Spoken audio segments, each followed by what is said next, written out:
Good morning, Algebra 2. We're going to get started with solving radical equations, 6.5, day 1. All right, so first things first, a radical equation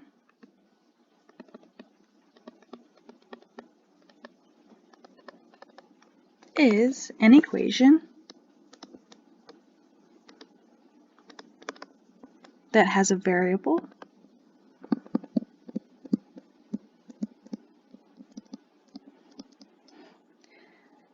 in a radicand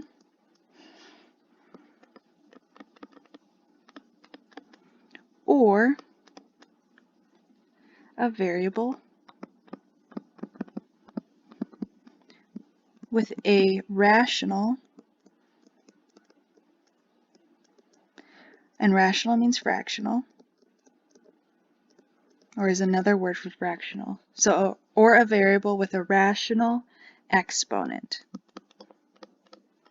And we worked with those in 6.4. Okay, so we're going to get started with some examples. And all of our examples, what we're going to be doing is we're going to be solving for x. So we're going to solve for x. So our first example is 2 plus the square root of 3x minus 2 is equal to 6. Now, our whole goal here is to get this square root piece by itself in order for us to be able to solve for x. So we have this plus 2 in front here. So what we're going to do is we're going to subtract 2 from both sides, because remember you want to do the opposite in order to get this square root piece by itself. This leaves us with the square root of 3x minus 2 is equal to 6 minus 2 is 4. Now, we have a square root 3x minus 2. The opposite of a square root, in order to cancel that out, is we are going to square it.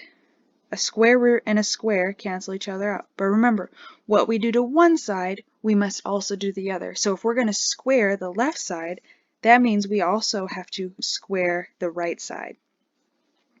So the square root and the square cancel each other out. They are opposites of one another. So what we have is 3x minus 2 is equal to. Now, we have 4 squared. We know what 4 squared is. 4 squared is 16. So now we have 3x minus 2 is equal to 16. We can handle this like champs. So we add 2 to both sides because, again, we're solving for x. This gives us 3x is equal to 18. And then to solve for x finally, we divide by 3 on both sides. This gives us x is equal to 6. And this is our final answer. Not too awful, but as always, we are slowly going to make it a little bit more difficult. Okay, so moving on to example 2. We have the square root of x minus 3 plus 5, that plus 5 is on the outside of your square root, so don't make it on the inside, is equal to x. Whoa, we have an x by itself on the other side. So let's not panic, let's work through this together. Our first step is to get the square root piece by itself so we can cancel out that square root. So we have a plus 5 over here, right next to our square root, and we want to move it to the other side of the equal sign. So we do the opposite. We subtract 5 from both sides. This leaves us with, on the left side, the square root of x minus 3 is equal to x minus 5. These are not like terms, so we can't do x minus 5 to get negative 4x. What we have to do is we have x minus 5, so we just rewrite it as how we say it, x minus 5. Okay, our radical is by itself now. Our goal is to get rid of that radical in order for us to solve for x. So, like I said before, the opposite of a square root is a square. So we're going to square the square root of x minus 3, and what we do to one side, we do the other. So this means we are going to square x minus 5, that whole thing on the right. Okay, so my square root and my square cancel out. They are opposites of each other, so we have x minus 3 is equal to. Now we have this x minus 5, the quantity of x minus 5 squared. Now remember, this square means that there are two of them. Okay, so I'm going to write this on the other side a little bit in green so we can get to what we're doing. So I'm going to take this piece and bring it up to the top here. This x, the quantity of x minus 5 squared. This means that we have two of these. We have x minus 5 times x minus 5. Okay, let's make that actually look like a minus here. Now we're going to multiply these two together and we're going to use FOIL. So we get x times x is x squared. X times negative 5 is negative 5x. Negative 5 times x is negative 5x. Negative 5 times a negative 5 is a positive 25. We combine our like terms in the middle, and we get x squared minus 10x plus 25. So I'm going to rewrite this on the right side of my equation. So we get x squared minus 10x plus 25. Oh my goodness.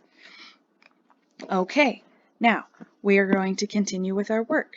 This was just the stuff and ingredients, just to recap. You should be able to handle this easy peasy mac and cheesy. So we have x to the x minus 3 is equal to x squared minus 10x plus 25. Okay, we have a squared, so that means we should move everything on the left over to the right side so we can factor. It's back. Factoring is back. So we want to keep the x squared piece up front here. We want to keep that positive, hence why we are going to move everything to the left over to the right. All right, so that means I'm going to do a twofer here. I'm going to subtract x from both sides, and I'm going to line it up with the x on the right side. Then we're going to add 3 on both sides, so I'm going to line up that 3 with its like term on the other side. So this leaves us with 0 is equal to x squared minus 11x plus 28. Okay, now we have to factor x squared minus 11x plus 28, and we're going to factor that. Let's use purple. We're going to use our x factor. So we take that 28 in the back, that negative 11 goes at the bottom. So stuff that multiplies to 28 but adds to a negative 11. So we have 1 times 28, 2 times 14, 3 doesn't work. Let's make that look like a 2. We have 4 times 7, and that's it. Now 4 times 7 makes 28, but those don't add up to a negative 11. So what we have to do is put a negative in front of both. A negative times a negative does give us that positive 28. A negative 4 plus a negative 7 does add up to a negative 11. Okay, now we have a lead coefficient in front of our x squared of 1, so all we have to do is rewrite these factored pieces using the two terms that we found. All right, so this gives us 0 is equal to x minus 4, we use the same sign, x minus 7. Okay, now we know what to do here. We spent a lot of time working on something like this. We set both of these pieces equal to 0. So we have x minus 4 is equal to 0. We have x minus 7 is equal to 0. When we solve for x, we get x is equal to 4, x is equal to 7. All right, here we go. Now, here's something that's new that you have to check for, okay? If we square a variable, we open up a chance for extraneous solutions. Now, I know you're thinking to yourself, where did I square a variable? Okay, we squared a variable. Oh, let's not use green. That would be confusing, right? Let's use blue, blue. Okay, we squared a variable right here, the quantity of x minus 5 squared. We are squaring that variable because if you look right underneath it, we end up with an x squared piece. So that's how you know you squared a variable. So a little love note, when you square a variable, you open up a chance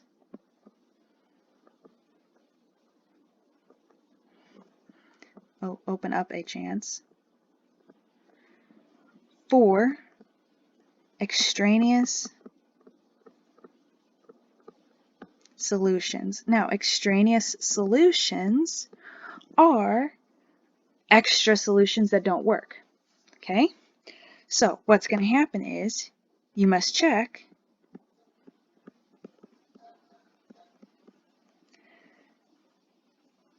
for these by plugging them in to the original, let's go down,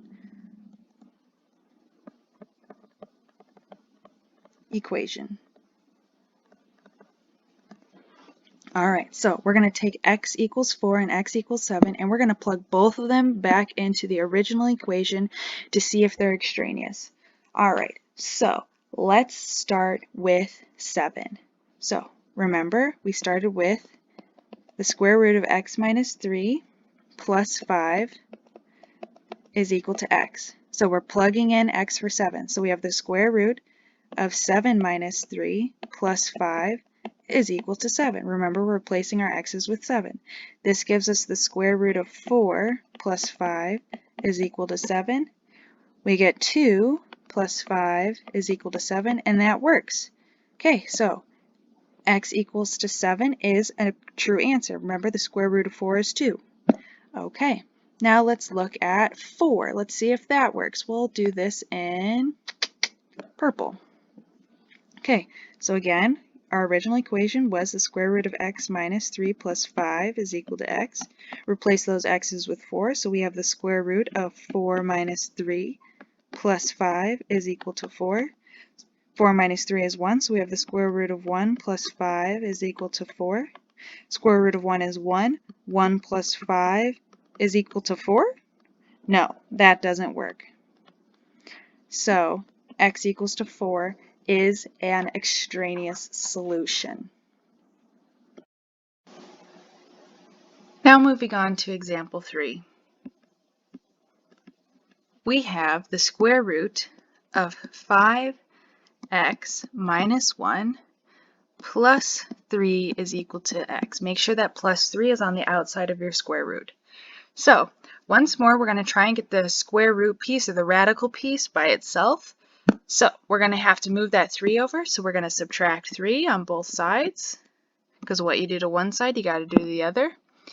And this leaves us with the square root of 5x minus 1 is equal to x minus 3 are not, x and minus 3 are not like terms, so we have to rewrite it as x minus 3, just how you say it. Now, our square root or our radical piece is now by itself, so what we're going to have to do is we're going to have to get rid of the radical. In order to get rid of a square root, like we said before, you have to square to get rid of a square root. And what you do to one side, you gotta do to the other. Okay, so our radical and our square on the left side cancel each other out, which leaves us with 5x minus 1 is equal to, we have the quantity of x minus 3 squared. Now, you'll have to do this on your own time, but this turns into x squared minus 6x plus 9. Okay, you just do the same thing we did for example 2. What we do x minus 3 times x minus 3, and you'll end up getting x squared minus 6x plus 9. Now, we have an x squared piece, so that tells me right away that we're going to have to factor. Now, in order to factor, our equation has to be set equal to 0. And when you factor, you want to make sure your highest termed piece is positive. So this x squared piece on the right here is already positive, and we don't want to move it and make it negative because that'll just make our lives a little bit more difficult. So we're going to subtract 5x from both sides, and I'm going to do a twofer here. which means I'm also going to add 1 to both sides. This will cancel out everything on the right side. Everything on the right side gets canceled, and we are left with 0 is equal to x squared negative 6x minus 5x. These are like terms. This leaves us with a negative 11x. 9 plus 1 is 10. So now we're going to factor, and I'll use my x factor. So back term is 10, that goes up top. Middle term is negative 11. So stuff that multiplies to 10 but adds to negative 11. We have 1 and 10. We have 2 and 5. And that's it. Now, these aren't going to add up to a negative. So that means that these both have to be a negative, because in order for us to add up to a negative 11, the two negatives must also multiply to become a positive 10, okay? You got to be careful with the signs here. So we have a negative 1 and a negative 10, because those two add up to a negative 11 and multiply to a positive 10. So when we factor this, we get 0 is equal to x minus 1 times x minus 10. And now that we have our two factored pieces, we set them both equal to 0, which gives us x is equal to 1, x is equal to 10. But we have to check for those extraneous solutions, because up here in the red where we squared x minus 3, we squared a variable, which means we could have an extra or an extraneous solution. So we're going to plug 1, this x equals 1, and this x equals 10 back into the original problem, square root 5x minus 1 plus 3 is equal to x. And we're going to do that for both of these. Okay, I'll do, let's see, I'm feeling green. So we have the square root of 5x minus 1 plus 3 is equal to x. So we're going to replace both of our x's with the 1. So we get the square root of 5 times 1 minus 1 plus 3 equals 1. Whew. 5 times 1 is 5. 5 minus 1 is 4. So we have the square root of 4 plus 3 is equal to 1, which gives us the square root of 4 is 2. So we have 2 plus 3 equals to 1. Is that going to be true? No. So x equals 1 is an extraneous solution. Now, that doesn't mean x equals 10 is automatically a correct answer. We got to check for both. So I'm going to do x equals 10 in blue. So we have the square root of 5x minus 1 plus 3 is equal to x. Replace both of those x's with a 10. So we have the square root of 5 times 10 minus 1 plus 3 on the outside equals 10. All right, 5 times 10 is 50. 50 minus 1 is 49. So we have the square root of 49 plus 3 is equal to 10. Now hopefully we can all do the square root of 49 in our heads. This gives us 7 plus 3 equals 10. That is true. So that means x equals 10 is one of our answers. All right, last example of the day. We have number 4 is going to be the square root of x plus 2 minus 3 outside of the square root equals, 2x. All right, so again, we got to get the radical by itself. In this case, it's a square root. So we're going to have to move that 3 over. So we're going to add 3 to both sides because you got to do the opposite. This gives us the square root of x plus 2 is equal to 2x plus 3 is just 2x plus 3.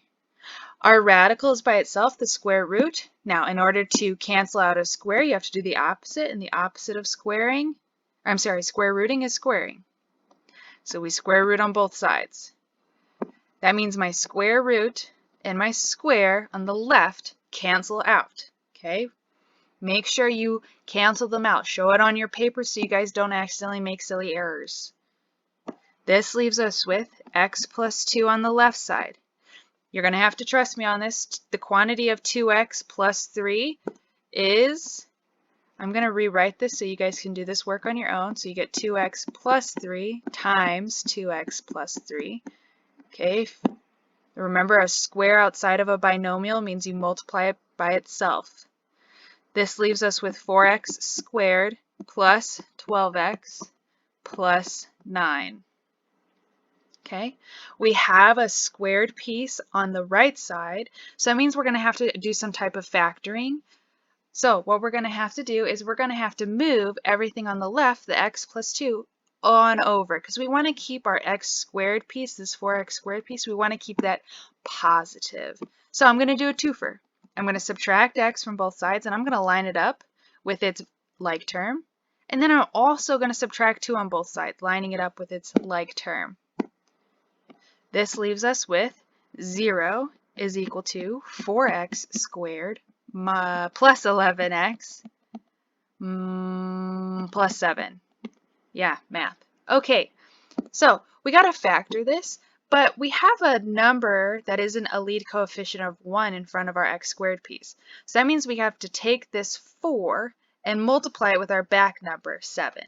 So when we make our x factor, 4 times 7, that goes up top, which is 28. Our middle piece stays our middle piece, so we have a positive 11, and this is a positive 28, just for keeping our brains in check. So stuff that multiplies to 28. We got 1 and 28. We got 2 and 14. We got 3 doesn't work. We got 4 and 7, and that's it. So which of these pairs multiply to 28 but add to an 11? This 4 and 7. So we have both a positive 4 and a positive 7. No need to change any signs. So we're going to have to split this 11 into the 4 and to the 7. So we're going to have a 4x and a 7x, because remember, when you split up this 11, you got to keep that variable the same. Because if you think about it, when you combine like terms, if you add 4x and 7x, it makes that 11x. Okay? Bring down the 4x squared that's in front of your 11x and bring down that 7 behind it. Now we have 4 terms, which means we are going to factor by grouping. It's the best one, I think, in my personal opinion. This leaves us with, when we look at 4x squared and 4x, they have a GCF of 4x, which leaves us with 4x times what gives us 4x squared? An x. 4x times what gives us a plus 4x? A 1. The GCF between 7x and 7 is a positive 7. Pull out the sign in front of your middle term right here, this green 7. So what times 7 gives us 7x? An x. What times 7 gives us a positive 7? A 1. Now we have to look. Do our parentheses pieces match? They do. So they get their own parentheses for factoring. That means our outside pieces, 4x plus 7, also get their own parentheses. All right, we have factored this, so now we're going to set both of our pieces equal to 0. So we have x plus 1 equals 0. We have 4x plus 7 equals 0. Let's start with x plus 1. This gives us x is equal to negative 1. And then for 4x plus 7, this gives us 4x is equal to a negative 7, because remember, when you move a positive to the other side, it changes signs, so it's a negative. Divide both sides by 4, and we get x is equal to negative 7/4. Now again, if we look up to the front, up top here, we squared a variable. We squared 2x plus 3. So that means we have to check for extra solutions or extraneous solutions. So we're going to check both of these by plugging them into the original equation we started with. And we started with the square root of x plus 2 minus 3 is equal to 2x.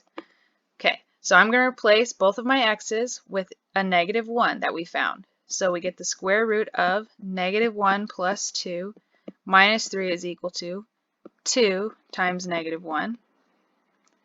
This gives us the square root of 1 minus 3 is equal to negative 2. Square root of 1 is 1, so we have 1 minus 3 is equal to negative 2. Does that work out? It sure does. Yes. So that means x equals negative 1 is one of our answers. Now, that doesn't mean you have to disregard that -7/4, our second answer, right away. It could technically still be a solution. We got to check. So we get the square root of x plus 2 minus 3 is equal to 2x. Ooh, fractions. So we have to plug in this -7/4 into both x's that we have in our original equation. So we get the square root of -7/4 plus 2 minus 3 on the outside is equal to 2 times -7/4. -7/4 plus 2 is going to give you a 1/4. Yes. Minus 3 is equal to 2 times -7. The 2 and the 4 cancel out, so we get a 2, so we get -7/2. The square root of 1/4 is going to give us 1/2. Square root of 1 up top, square root of 4 at the bottom. That's how we get 1/2. Minus 3 is equal to -7/2. And in this case, this is not true. This does not work. So that means x equals -7/4 is an extraneous solution. So our only solution is that x is equal to -1. All right, as always, rewatch this video in case you have any questions, or rewatch any of the examples should you have questions after we go through it. If you have more questions after that, please feel free to contact me and email me in any way, shape, or form, whether it be through the Google Classroom or regular Gmail. Your homework is the worksheet. Is worksheet 6.5, day 1. Okay, I gave that to you in class before we went on vacation. Or not vacation, we went on e-learning. But you also have an opportunity for extra credit. It's going to be page 266, numbers 3 through 4, 7, 10, and 16. Please upload your extra credit where you would upload the homework, okay? So make sure you upload them all together. All right. I hope you guys have a wonderful day, and I'll talk to you next time.